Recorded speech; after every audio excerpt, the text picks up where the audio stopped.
Eu acho que é um trabalho que todos nós temos feito nessa caminhada, nesse processo de desejarmos modificar as nossas prioridades. Ele nasceu mais efetivo há 2 semanas, quando eu dei uma aula sobre os domínios da mediunidade, no livro de André Luiz, e ficou tão evidente, tão claro, ao ponto disso poder ser falado.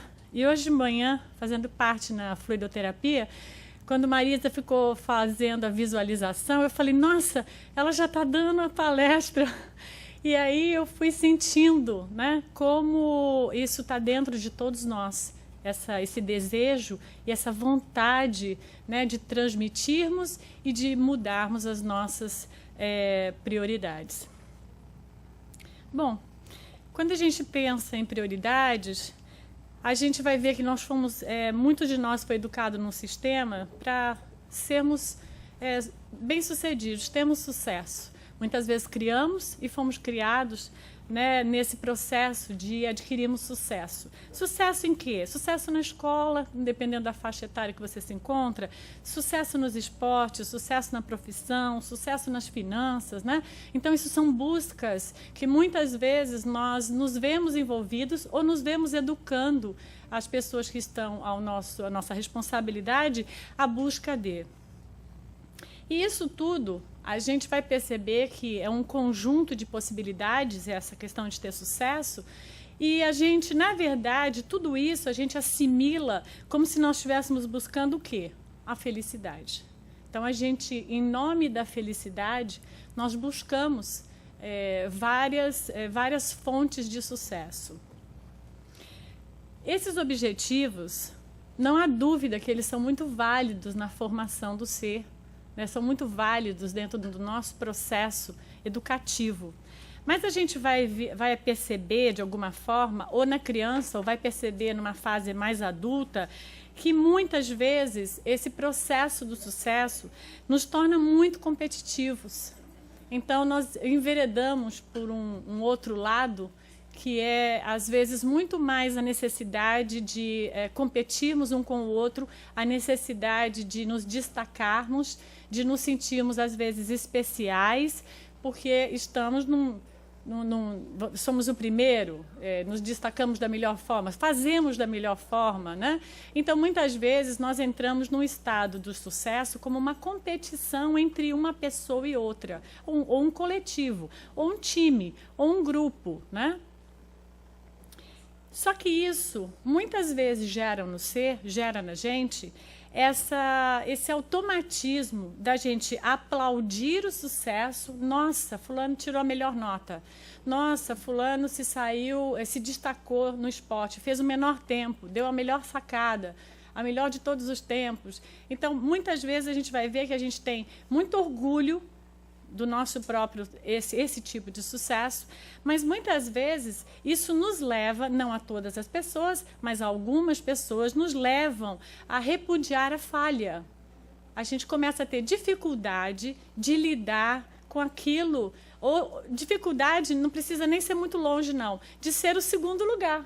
O segundo lugar que eu mostrei lá, 1, 2, 3, ser o segundo lugar pode ser frustrante para uma pessoa, porque ela deseja o primeiro. Então, ela começa, às vezes, se perder no valor do que representa o aprendizado e focar no processo do destaque, de se sentir especial, de sair, de ser elogiado.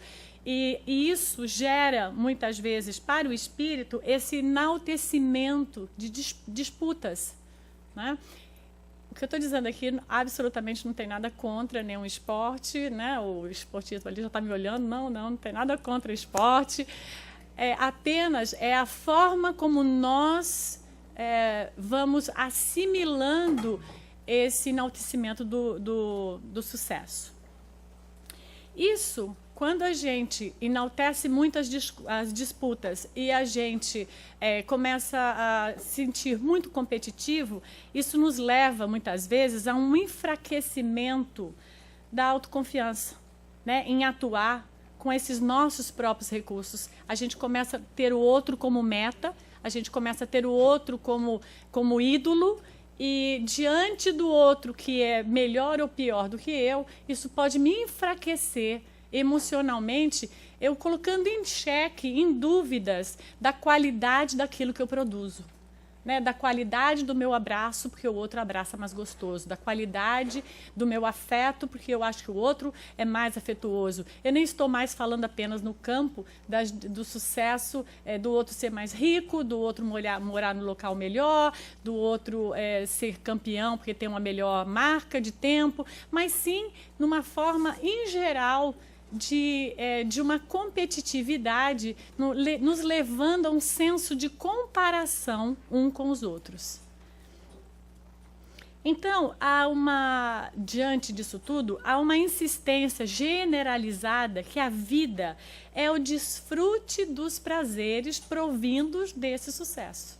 Então, muitas vezes, nós acoplamos esse sucesso com o destino da felicidade, que é ter coisas. Então, a gente quer ter sucesso para morar bem, para poder adquirir alguma coisa.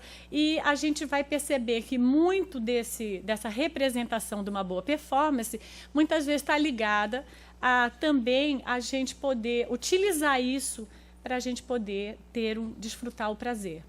Não tem nada de errado a gente desfrutar o prazer, mas muitas vezes a gente vai perceber que há uma desatenção da nossa parte, ou desconhecimento, que a vida, a gente não veio apenas para ter prazer.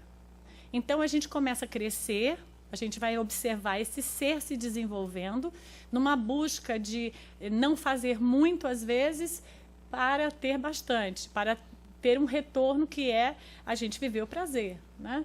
Então, muitas vezes, o outro também fazendo muito, mas em busca apenas daquele prazer momentâneo.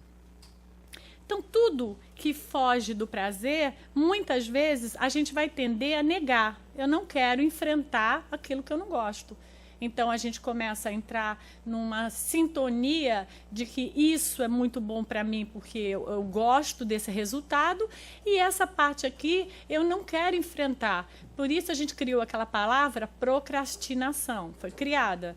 Por quê? A gente faz o quê? A gente adia de comer aquela coisa gostosa e vai primeiro limpar a casa, ou a gente vai primeiro fazer o prazer e a gente vai procrastinando. Amanhã não deu tempo, agora não dá. E a gente começa a procrastinar aquilo que é necessário, mas que eu não atribuo que seja algo que é prazeroso, e apenas vou dando ênfase naquilo que eu sinto prazer. Então, muitas vezes, nós vamos nos distanciando de um verdadeiro objetivo pelo qual nós estamos encarnados. Né? Isso é um processo natural, porque ele é alimentado pela cultura. A própria cultura vai, de certa forma, nos estimulando ao consumo.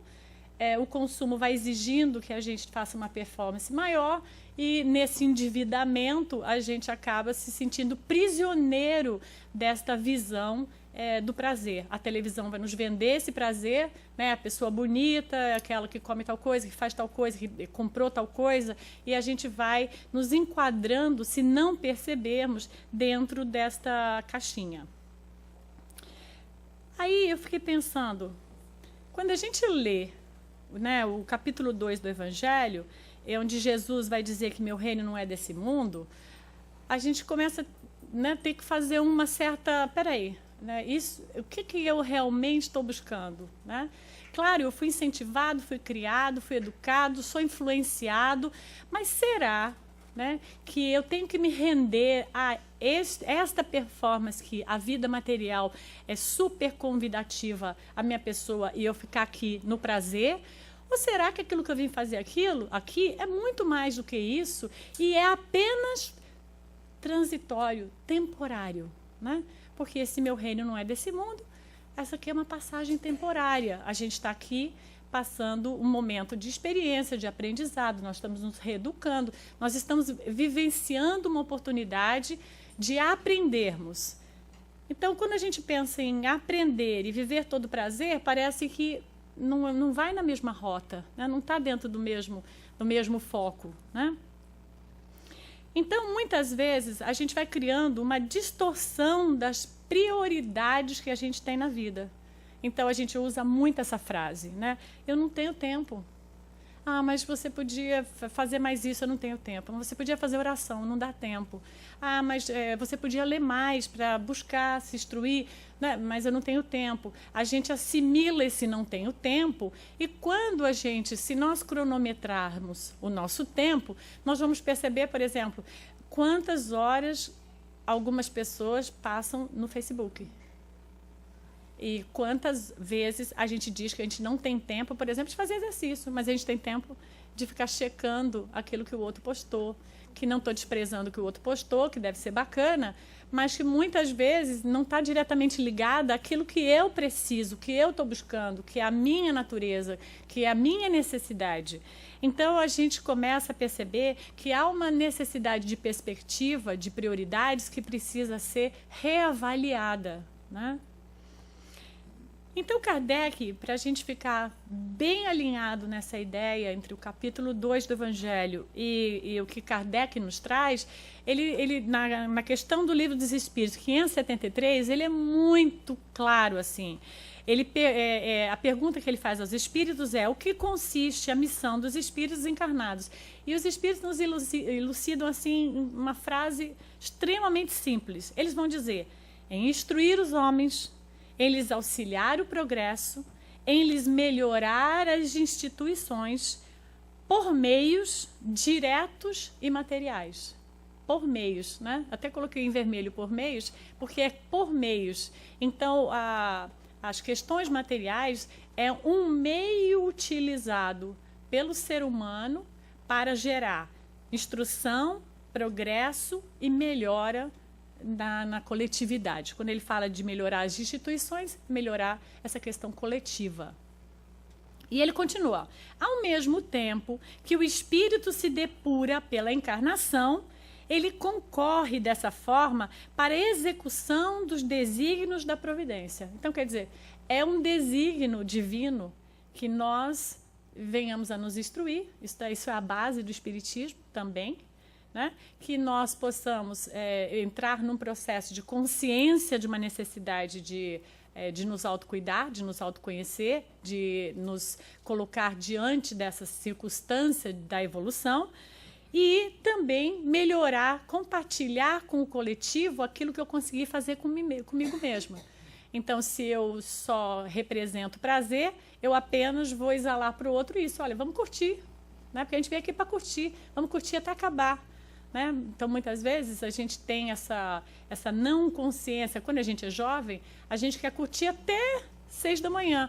Eu não quero pensar depois que às 8 tem um emprego. Eu quero curtir agora, é o momento, é meu presente. E não há consequências, né? Então, nós entramos em circunstâncias que a gente perde a perspectiva do objetivo pelo qual realmente o espírito está reencarnado. Então, quando nós estamos encarnados, para a gente entender bem esse objetivo, nós assumimos de plano o compromisso com nós mesmos. Perante o grupo familiar que a gente está inserido, também é um compromisso. Nós somos pais, ou então o compromisso com os nossos pais, com nossa família, nossos irmãos. Um compromisso com a comunidade. É um compromisso com a comunidade. Quando a gente fala que hoje nós estamos falando de reciclar lixo, a gente está comprometido com a comunidade. Quando nós falamos de obedecer leis, de não ajudar o próximo, nós estamos comprometidos com a comunidade, né? Onde estamos inseridos. Logo, geramos para cada um de nós uma responsabilidade no processo da reencarnação moral, cidadã e espiritual. Então, eu diria que para a gente poder realmente estar focado ao que viemos, nós temos que inserir no nosso contexto se tudo aquilo que a gente vem desenvolvendo, se tudo aquilo que a gente vem fazendo, está incluso o cuidado comigo mesmo, porque muitas vezes nós somos extremamente negligentes com a gente, né? Nós não nos priorizamos, então cuidamos mal do nosso corpo, cuidamos mal da nossa saúde, isso vai gerar uma série de consequências, ou nos negligenciamos, não estudamos, né? Nunca temos tempo, entramos nessa rotina de não valorizar que aquilo que eu adquiro vai refletir no outro, né? Porque tudo que eu aprendo vai refletir no outro, né? Tudo que eu me equilibro, meu equilíbrio vai refletir no outro. tudo aquilo que eu conseguir me habilitar, automaticamente o outro que está aqui à minha volta, ele vai se beneficiar daquilo que eu conseguir estar melhor, né? Então, é interessante e importante nós pensarmos que a partir disso que nós temos que modificar as nossas prioridades se elas ainda não estiverem alinhadas a essa visão mais ampla do que representa estarmos encarnados. Então a gente poderia dizer, né, para mudar a nossa vida, a gente precisa mudar nossas prioridades. Para mudar nossas prioridades, a gente precisa mudar a nossa vida, né? Elas se entrelaçam, porque, na verdade, quando nós vamos pensar a nível prioridades, a gente poderia até dizer assim, bom, cada um dentro do seu processo de consciência vai conseguir viver dentro daquilo que já compreendeu. Então, aí, nós temos a prioridade intelectual, do aprendizado, do estudo, de nós angariarmos outras possibilidades que vão ampliar a nossa consciência.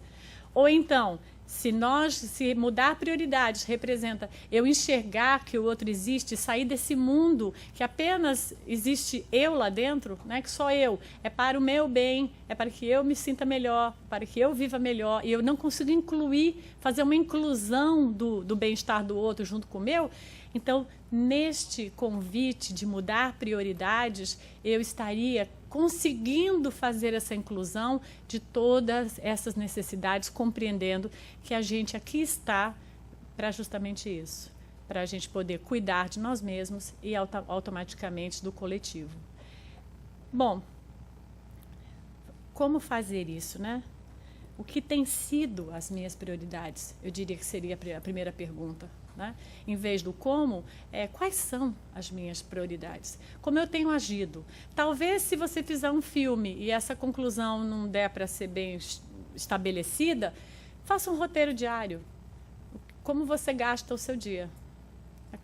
O que você valoriza nas suas horas vagas? Além do trabalho, daquela carga horária que você tem. Aonde você gasta a sua energia?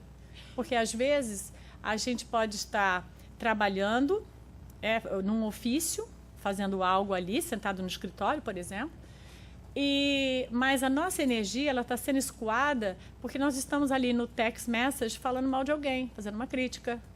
Então a gente pensa, nossa, como foi cansativo hoje meu dia, a gente volta para casa, estou cansada, né?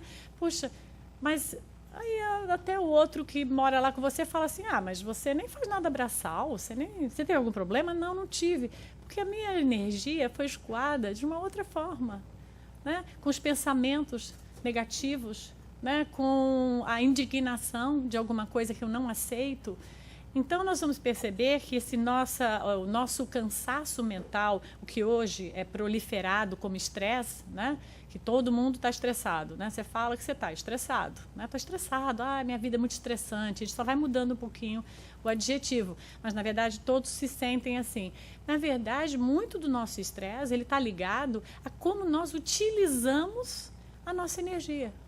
Então, de que forma eu estou priorizando a utilização da minha energia durante o decorrer do meu dia? É como eu levanto, né? Eu levanto já chateado porque está chovendo, ou eu levanto agradecendo porque mais uma vez eu estou encarnada, né? Então, essas perspectivas vão fazendo com que eu me sinta mais cansado ou menos cansado, dependendo da prioridade que eu dou à minha vida, ao meu dia, né? Então, a missão não é ser um sucesso. Quando a gente enaltece, nossa, fulano é tão bem sucedido. Quem já não falou isso aqui? Fulano é bem sucedido. Ou alguém da televisão, ou alguém que a gente conhece pessoalmente. Aí eu teria que perguntar, o que é ser bem sucedido depois da gente falar sobre essa questão de prioridades, né? Ser bem sucedido para a nossa cultura é uma pessoa que tem valores materiais. Então, uma pessoa que, por exemplo, tem um título, isso também é ser bem sucedido. Fulano tem um título tal, ele é importante porque ele é um senador, ele é alguma coisa, um título. Fulano é bem sucedido porque ele mora em tal lugar, ele anda de helicóptero, então ele é bem sucedido. E, na verdade, nós vamos ver, diante da história, que essas questões materiais, elas são apenas uma forma de nos levar a ter acesso a outras coisas que nós necessitamos. Então, por exemplo, a gente pode ter muito dinheiro, porque nessa vida a gente teve uma facilidade, através do nosso trabalho, da nossa capacitação, de assim adquirirmos. Mas o mau uso desse dinheiro, se a gente usar apenas para uma coisa frívola, apenas para a gente ter prazer, não vai fazer mais da gente um bem-sucedido. O bem-sucedido é utilizar isso, por exemplo, para gerar cultura. A bem-utilização é para eu gerar uma ideia, que dessa ideia vai levar várias outras pessoas a verem melhor, né? Porque a gente vai perceber hoje várias pessoas bem-sucedidas empregando os seus fundos financeiros para levar a cultura, levar a internet para o mundo, levar uma situação melhor para quem mora na África, utilizar o que a gente consegue. Eu não estou falando aqui de doação financeira, estou falando até de ideias, de se agrupar para uma coisa melhor, mas nós utilizarmos os bens materiais em prol do nosso progresso, do progresso da nossa família e do progresso da comunidade, né? Então, assim a gente poderia dizer, utilizar da matéria como recurso por meios para a nossa evolução pessoal e coletiva, essa sim é a nossa prioridade. Isso é o que o Espiritismo vai nos aclarar, vai nos oferecer, vai nos trazer como máxima.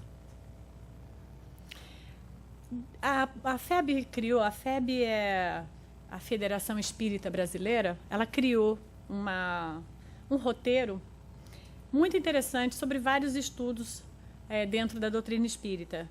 E o roteiro 5 que eles têm, vocês têm acesso na internet, eles criaram Educação Espírita. Eu achei muito interessante a forma como foi formulado, porque ele engajou bem naquilo que eu estou falando. Então, ele vai diferenciar esse roteiro, o que representa instrução e o que representa educação. Então, ele vai dizer, instrução significa algo que vem de fora para dentro, com a função de adaptar o ser às convenções sociais, é o saber convencional. Então, por exemplo, quando a gente vai na escola, a gente aprende algo que o professor nos diz e a gente pega de fora para dentro. Então, eu estou me instruindo de algo que o outro tem para me oferecer.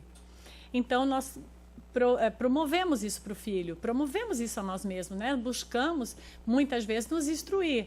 Então, nós buscamos ler muitos livros, a gente busca colocar o filho na melhor escola, busca dar várias possibilidades para o filho poder fazer vários esportes, a gente promove essa instrução para que a gente possa capacitar esse filho de ser uma pessoa bem-sucedida. Mas aí ele vai dizer assim também, a educação significa conduzir para fora. Ele vai dizer, isso é exteriorizar, trazer à luz as potencialidades que em nós existem. E aí começa a ficar um pouco diferente. Porque para que eu possa trazer para fora o meu potencial, eu preciso conhecê-lo. Para que eu possa trazer para fora o potencial do meu filho, eu preciso escutá-lo. Eu preciso perceber. Eu não posso pegar meu filho e querer botar ele numa caixinha e falar, não, meu filho, bem-sucedido é uma pessoa que é médica. Então, você tem que ser médico. Não, imagina, vai tocar, vai cantar, vai dançar. Isso não dá dinheiro.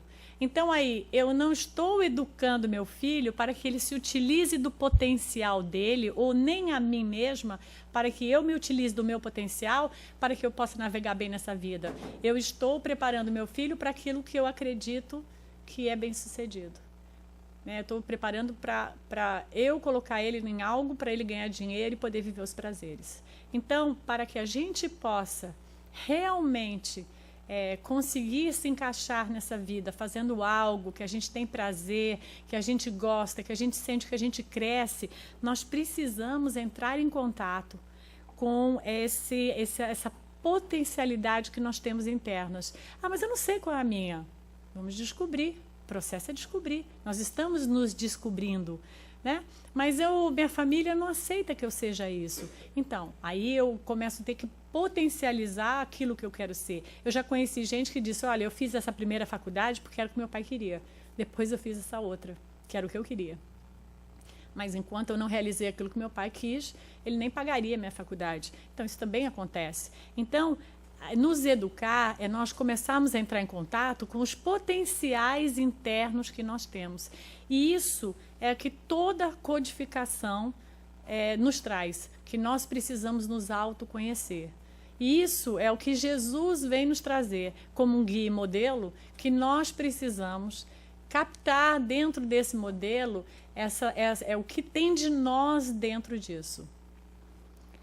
Então, a gente poderia pensar nesta visão que tudo e todos à nossa volta são recursos disponibilizados por Deus para o espírito imortal se conhecer e evoluir. Se eu parto do princípio que a minha missão nessa vida é me autoconhecer, me interar, me instruir com minha família, com a minha comunidade, com o coletivo, automaticamente essa questão que Kardec perguntou aos espíritos, ela está trazendo o quê? Tudo que está à nossa volta é um processo de nos instruir. Todas as pessoas que nos tocam, tudo que nós atraímos são possibilidades, eu iria mais para frente e diria, são presentes de Deus para que eu possa me instruir. Então, quando eu começo a olhar tudo e todos como um presente de Deus para que eu possa evoluir, eu também preciso modificar minhas prioridades. Por quê? Porque eu começo a perceber que nas relações, as relações que me tocam, elas não vêm para me atrapalhar e me desfavorecer, e sim, com essa nova visão de uma outra prioridade, eu começo a perceber que as pessoas e as circunstâncias que vêm ao meu contato, elas são extremamente necessárias para eu acordar.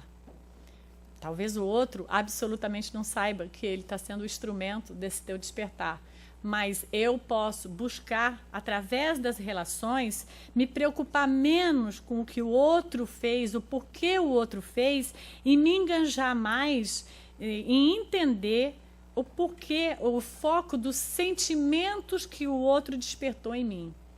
A gente vai tendo nas relações as prioridades a nível de acharmos que o outro nos toca e às vezes ele é nosso amigo ou às vezes ele é nosso inimigo. Às vezes ele nos ama, às vezes ele nos prejudica. E colocando dentro desta visão as relações, nós vamos fazendo guetos, clubes, né? Eu ando com esses que me amam e eu me separo daqueles que eu não me afino. E nós vamos perdendo a possibilidade, à medida que a gente não percebe que aquele outro... Tá calor, né? Gente, alguém podia mexer no ar, por favor? Tá calor. O pessoal tá abanando aí agora. Só vi agora, devia estar abanado antes. E à medida que eu percebo, visualizando uma outra prioridade de que o outro está na minha vida para que eu possa crescer, o outro não é mais meu inimigo. O outro, ele é um presente na minha vida, onde eu vou poder focar no que eu sinto para despertar diante da situação que eu estou passando. Então, o outro vem e me faz uma grosseria. É o exemplo que a gente deu aqui na aula hoje de manhã. Nessa forma grosseira que ele me tratou, eu fiquei magoada. E eu fiquei magoada e dali eu despertei o quê? Se eu for olhar de uma forma que o outro tem que ser legal comigo, porque eu mereço, eu vou achar que eu fui injustiçada. E eu vou sentir o quê? Ou eu vou dizer ao outro o que eu também estou pensando, e vou fazer ele também sentir o que eu senti, né, que a gente chama de vingança, né? Aquela vingancinha, uma vingancinha rápida, né, assim, clássica, né? A gente básica, aquilo que a gente não se sente confortável de chamar de vingança, então a gente fala que a gente deu uma cutucadinha, porque ele mereceu, né? Uma cutucadinha. E isso eu não estou de forma nenhuma percebendo que aquilo que o outro fez, que o que despertou em mim é o presente. Porque na hora que eu me senti magoada, se eu mudar as minhas prioridades, eu vou olhar para dentro dessa relação e vou pensar, eu preciso cuidar desta mágoa. Porque aquilo que o outro fez pertence ao outro. Eu não sei porque ele fez. Posso perguntar, ele não me contar a verdade. Eu posso perguntar, ele não sabe de jeito nenhum porque ele fez. Ele também não sabe, né? Porque ele é assim mesmo, ele pode responder. Então, eu não vou trazer nada de fora para dentro que vai fazer com que essa mágoa se dissipe. Eu só posso trazer um recurso, uma habilidade minha de dentro para fora para identificar por que foi que eu me senti magoada. Como coletivamente a grosseria é algo que não é bem aceita, eu vou automaticamente culpar o outro. Ah, não, imagina, eu não fiz nada para merecer, ele foi e me magoou. Né? Ele foi grosseiro comigo. E aí eu fico nessa, eu começo a ligar para todo mundo, dizer que ele foi grosseiro, eu vou me aliar a outras pessoas que também acham que ele é grosseiro, e né, vamos arrumar um jeito aqui de dar uma lição nele, e a gente entra numa perspectiva de fora. Eu estou fora. Tem alguma perspectiva dessa pessoa deixar de ser grosseira? Eu fazendo isso? Não. As cabeças, não tem. Por quê? Porque quando a gente tinha 20, quem tem 20 aqui pode embarcar nessa onda. Quem tem mais de 20, passou dos 40, já sabe que ninguém muda ninguém, concorda? Quem está no primeiro casamento, segundo, terceiro, ninguém muda ninguém. Então, o nosso processo não é de mudança do outro. O nosso processo é, se o outro, eu quebrei esse paradigma de achar que eu vim aqui só para viver prazer, e entrei numa nova ideia de que eu vim aqui para aprender, para crescer, para evoluir, então o outro é meu instrumento. Logo, quando ele faz algo para mim, eu tenho que perceber o que foi que eu senti. Mágoa é genérico. Na verdade, por exemplo, eu posso ter me sentido humilhada. Aí eu tenho que trabalhar o processo da minha humilhação. Eu posso ter sentido abandonada, porque a forma como o outro falou assim, ele, olha, me tratou como se eu não fosse ninguém. A gente fala umas coisas assim, né? Porque, de repente, eu tenho um abandono que está lá ligado na minha história, na história dessa vida, na história de outras vidas. Nós somos o reflexo de uma história. Então, eu tenho que ter a percepção, esse é meu foco, esse é o conteúdo maravilhoso que o outro pode trazer. Ele desperta a emoção que eu desconheço, que está na minha sombra, que eu não tenho capacidade de ver. Eu só vejo quando o outro me desperta. Às vezes a gente precisa de 10 despertadores, né? O pessoal vai despertando, e a gente não vai cair na ficha e continua, né? Isso acontece, mas a gente vai perceber muitas vezes que esse foco em nós não acontece. Nós ficamos com o foco no culpado. E aí, quando a gente fica com o foco no culpado e a gente fica nessa busca de fazer ele se sentir mal, a gente dá aquela perseguida, uma cutucada, vê ele se sentir mal. E depois? Aí a gente vai ver que não passa aquilo. Porque aquilo continua dentro de nós. A gente não consegue resolver uma emoção só porque o outro passou a sofrer. Até pode dar aquele prazerinho rápido, assim, aquele prazer meio momentâneo, aquele sorrisinho que você não disfarça. Mas depois disso você fala, nossa, mas eu tenho essa tendência, porque quando o outro me fez tal coisa, eu de novo me senti magoada. E o outro, eu de novo me senti. E aí eu percebo que eu não resolvi nada. Eu tenho que ou me afastar dessa gente que me magoa, porque eu vou atrair, gente. Esse trabalho tem que ser feito dentro de mim. Como ele vai ser feito dentro de mim? Atraindo, através da minha vibração, pessoas que têm essa complexidade ligada à minha também. Nós vamos, de uma forma econômica, os dois, um trabalhar com o outro. Então, à medida que eu abro essa porta, tudo vai mudar na nossa vida. Porque a hora que eu começar a olhar o que cada coisa me faz sentir, eu entro no processo daquilo que a gente chama de que é aquilo que se chama de se autoconhecer. Aí eu começo a entender o que é que eu sinto. Quando a gente fala, ai, fulano é tão milindrado, qualquer coisa que a gente faz ele não gosta. Sim, às vezes o outro de fora até percebe isso, mas às vezes a pessoa que se vê naquela condição, ela não tem percepção que aquilo é tão repetido nela. Né? E o pessoal até brinca, tira um sarro, não sei se vocês já viram isso, né? Ou já tiraram o sarro de alguém. Então, quando o foco é no outro, nada posso mudar e continuo sentindo o mesmo. Né? Quando o foco é em mim, eu faço transformações e me torno um sujeito autônomo que constrói a minha própria evolução. Porque aí eu me apodero daquilo, eu falo, uau, eu sinto isso mesmo.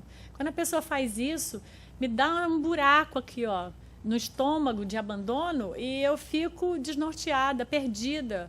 Então, peraí, vamos trabalhar isso. Por quê? Da onde vem isso? Né? E à medida que a gente vai se sentindo apoderado do que é nosso, automaticamente aquele zangamento, aquela dificuldade de acolher o outro, de entender que o outro ainda faz certas coisas, vai se dissipando. Porque eu penso, puxa, se ele, num ato dele, me faz sentir isso, eu, num ato meu, faço outras pessoas despertarem outras coisas nelas. Então, isso é um frequente, é um ciclo. Né? Então, automaticamente, eu preciso do mesmo perdão que o outro precisa também.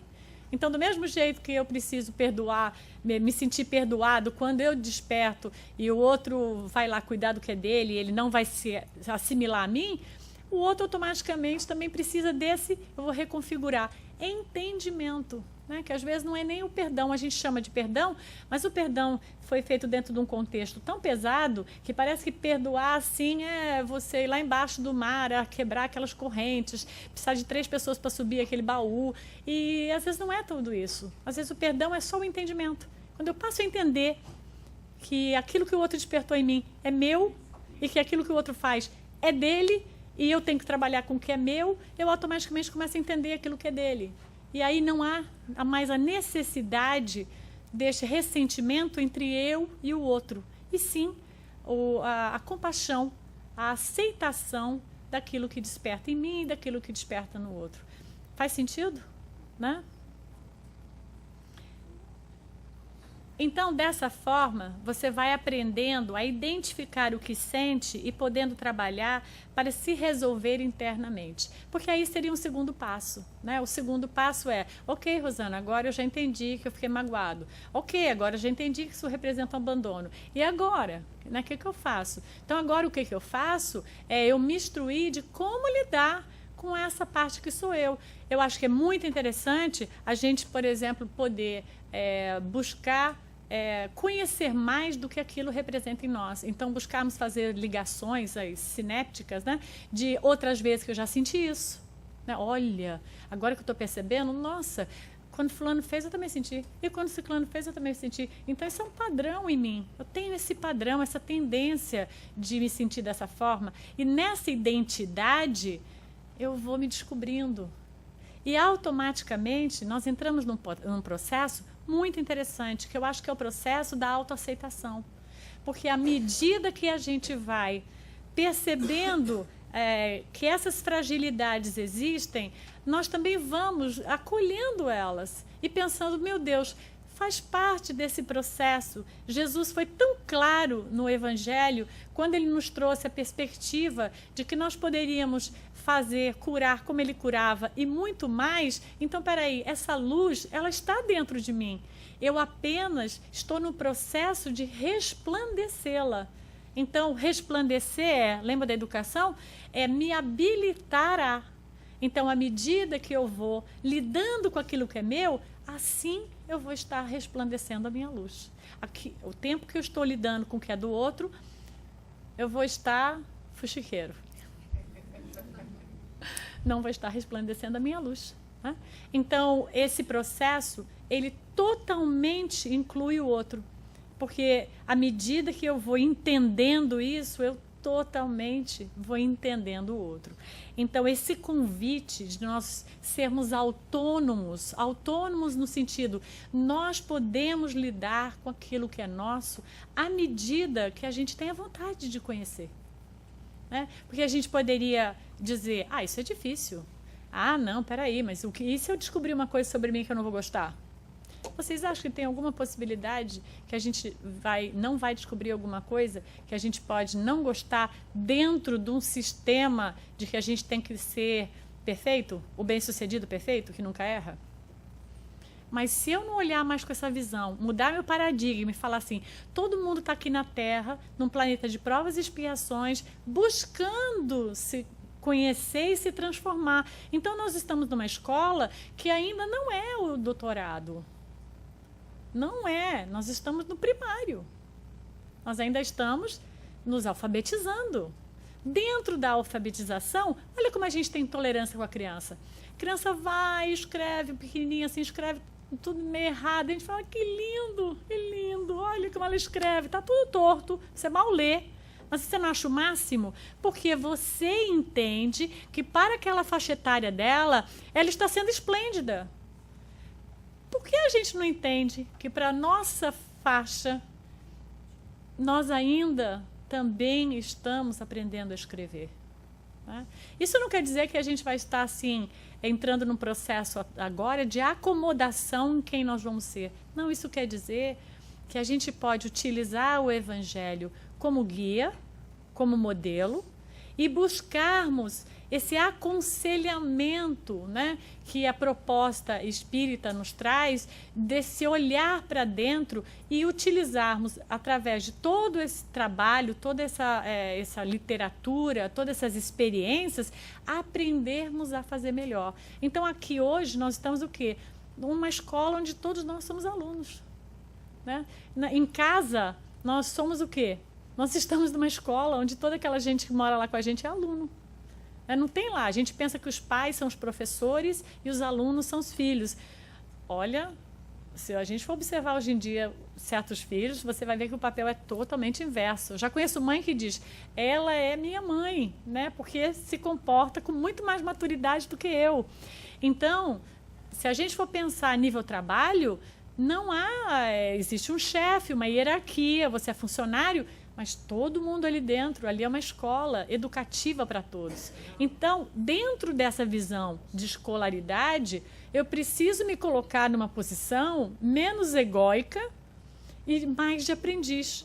Porque se a gente se colocar numa posição de a gente já saber muita coisa, a gente vai estar sempre exigindo das pessoas algo parecido com aquilo que eu dou, e a gente vai ter dificuldade de aprender com aquele outro que talvez possa saber fazer melhor do que eu de alguma forma e eu possa aprender. Então, essa posição de aprendiz, de aluno, ela nos favorece muito para a gente poder caminhar nessa identidade autônoma que o Evangelho vai nos trazer. Então, a gente veio na vida, a vida nos convida para a gente aprender a conhecer. A gente vai, através de aprender a conhecer, nós vamos nos libertar, né? É uma libertação interior desses nossos preconceitos. Isso é uma das primeiras coisas que a gente precisa, para a gente ficar aberto nessa nova visão de que nós queremos nos encontrar, temos que estar aberto a aprender. Para aprender, temos que quebrar paradigmas. A gente só vai conhecer as coisas se nós reconfigurarmos aquilo que a gente já sabe. Puxa, que legal. Essa ideia, ela me parece mais ampla do que essa que eu vinha tendo até agora, né? Que a vida é só um prazer, que eu quero me dar bem, que eu quero ganhar muito e fazer pouco, né? A pessoa que ganha muito e faz pouco, ela se sente assim o maior esperto do pedaço, né? Olha, pessoal, né, eu ganho muito e faço pouco. E, na verdade, nosso objetivo aqui é o trabalho. Nós deveríamos trabalhar bastante e o quanto a gente é remunerado ser o suficiente para as nossas necessidades materiais. Mas a gente está sempre na busca de poder mais para ter mais tempo, mais prazer. Então, isso é necessário uma certa libertação disso para a gente poder aprender a conhecer as coisas, né? Nos libertarmos desses pré-concebidas ideias, né? A outra coisa que a vida nos convida é a gente aprender a refazer, né, a fazer, para ter coragem de executar. Porque muitas vezes a gente sabe o que deve fazer, mas a gente não tem coragem para fazer, né? A gente tem que correr risco. E o risco é o quê? Errar. Então, muitas vezes, quando a pessoa começa o processo de, por exemplo, fazer uma atividade, ela passa por um treino. Esse treino é justamente para colocá-la numa certa desinibição para ela poder passar a fazer aquilo bem. Então, às vezes, tem gente que quer dar palestra, mas a pessoa se sente envergonhada de vir aqui fazer oração. Daí a gente fala, começa fazendo a oração. Você vai fazer a oração, depois você vai sentir que não tem problema nenhum nisso. E aí aquilo fica natural em você e você vai ver que você falar fica um processo mais natural. Mas, às vezes, nós travamos lá na primeira coisa, né? Às vezes a gente está dando aula e quem vai fazer oração? Ninguém quer fazer oração, né? E o que é oração? Todo mundo aqui deve provavelmente fazer oração. Então, assim, é a mesma coisa, ninguém está pedindo que seja mais ou menos, mas nós estamos sempre preocupados com o termo de comparação. Eu não consigo fazer uma oração como a sua, que é mais eloquente. Eu não consigo me destacar, eu não tenho palavras, eu não tenho conhecimento. E, às vezes, tudo que a gente precisa ali é fazer aquela oração do fundo do coração, porque aquilo é tudo que é necessário para aquele grupo se confortar, né? Se chamegar dentro daquele afeto, né? E nós estamos nesse processo de nos comparar. E isso dificulta o nosso aprendizado, porque nós mesmos criamos limite para nós mesmos que nós não conseguimos. E isso faz com que a gente não se arrisque, que a gente não tente, que a gente esteja sempre nessa busca de comparação, esquecendo que a comparação não existe. Nós somos um ser imortal, individual, único, não tem outra pessoa igual a nós. Então não há como eu comparar que o outro, né, o outro é melhor do que eu em certas coisas, porque o outro está numa trajetória que eu nem sei quando ele começou. Né? Porque dentro desse processo de evolução, quando é que cada um de nós tornou humano? Qual foi a data? Alguém aqui sabe? Ninguém sabe, porque não tem uma data. Então, um pode estar muito mais novinho na fase humana do que o outro. E dentro de uma perspectiva, ele já sabe até, de repente, você sabe muito mais do que o outro que já está há 200 mil anos sendo humano. Então, assim, não tem como a gente fazer essa brincadeira de comparação. Nós temos que sair desse paradigma da comparação e nos colocar assim, eu só posso me comparar assim, o ano passado eu era menos tolerante, agora eu sou mais tolerante, aí eu posso me comparar. Mas eu não posso me comparar com outras pessoas, porque isso vai justamente me tirar a coragem da execução. E sem a execução, se eu tiver medo de errar, né, nessa busca de acertar, esse medo vai impedir que eu experimente, que eu fique bom naquilo, que eu ganhe habilidade naquilo que eu faço. Né? Então, a vida também nos convida a conviver, que eu diria que essa também é um dos grandes desafios, porque para conviver implica em construir uma identidade própria e cultural, compartilhando experiências e desenvolvendo responsabilidades. Às vezes a gente convive e não quer ter responsabilidade, às vezes a gente convive e não quer a opinião do outro, às vezes a gente convive, mas quer dominar o outro, né? E a gente chama isso convivência. A gente ainda põe tudo dentro do mesmo lugar, mas não é mais convivência. Né? A gente só convive se o outro fizer o que a gente quer, na hora que a gente quer, na urgência que a gente acha melhor. Então, a gente veio para aprender a esse respeito ao próximo. Cada um tem um ritmo. Né? Foi muito difícil para mim aprender isso. Muito difícil, cada um tem um ritmo. Né? Cada um pensa de uma outra forma, cada um tem a sua experiência, cada um tem uma forma de lidar com situações. Né? Uns morrem de rir quando se vê numa situação de pânico. Vocês já ouviram falar disso? Que tem gente que entra numa coisa de rir. Tem gente que fica desesperado, entra em pânico, né? E chora e fica em desespero. Então, assim, a gente vai vendo até que as pessoas têm reações em situações iguais, diferentes.